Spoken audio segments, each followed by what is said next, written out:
Fala pessoal, nós estamos aqui hoje para falar sobre o livro de Judas, essa carta bem pequenininha que é o penúltimo livro do Novo Testamento.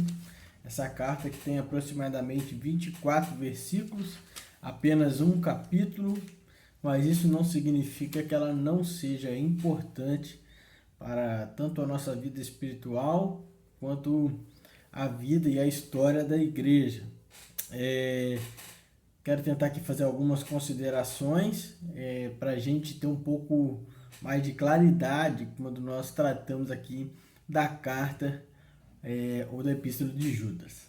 O autor se apresenta como Judas, esse é um nome muito comum, tanto no hebraico como no grego, entre os judeus. Não é nada muito diferente dos nomes que aparecem, né, da raiz da palavra que aparece naquele tempo, mas ele não é o Judas Iscariote. O livro de Judas, essa carta que nós estamos de frente a ela agora, ela não é escrita por aquele que traiu a Jesus, mas parece ser o Judas, o irmão do Senhor, quando o livro de Mateus vai falar no capítulo 13 sobre isso.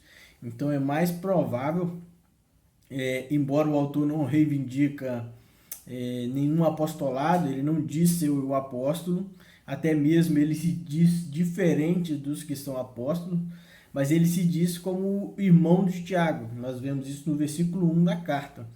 Em geral, ele poderia se identificar como filho de alguém, mas ele vai dizer que ele é irmão do Tiago.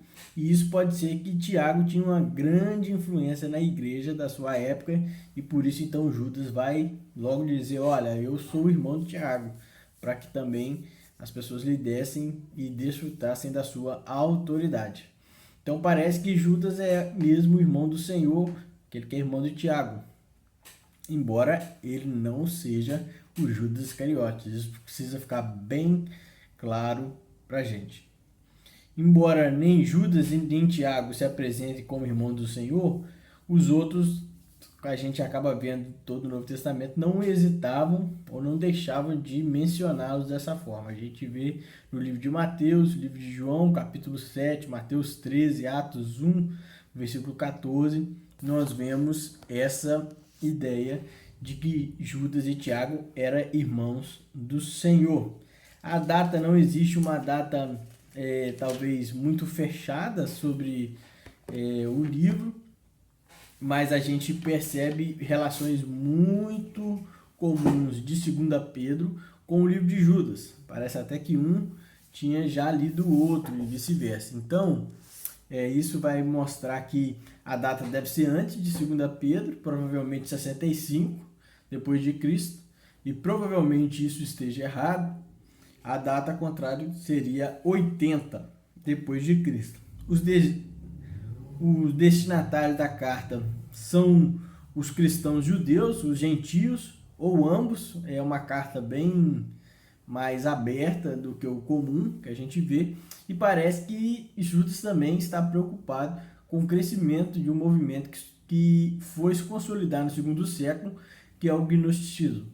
Eu já falei dele outras vezes ao falar de outros livros. Esse é um movimento muito vivo, parece, na igreja primitiva. Afinal, alguns ali acabavam ensinando que ao ser salvo pela graça, eles também poderiam continuar pecando, afinal seus pecados já teriam sido perdoados. Ou senão também que a salvação se dava pelo conhecimento, a gnose, é esse o gnosticismo.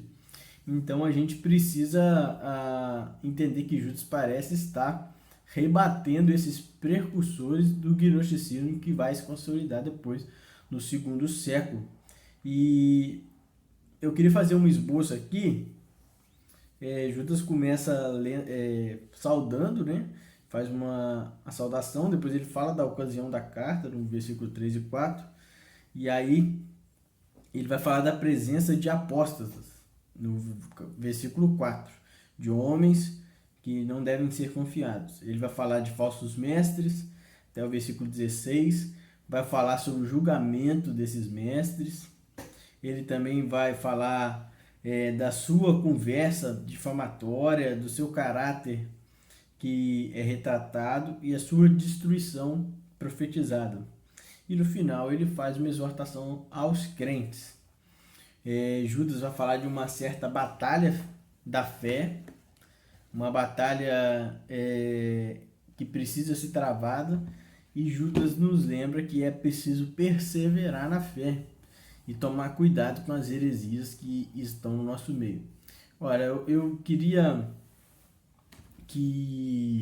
ler um versículo 20, diz assim: edifiquem-se, porém, amado, na santíssima fé que vocês têm, orando no Espírito Santo, mantenham-se no amor de Deus, enquanto esperam que a misericórdia e o dia do Senhor Jesus Cristo leve para a vida eterna.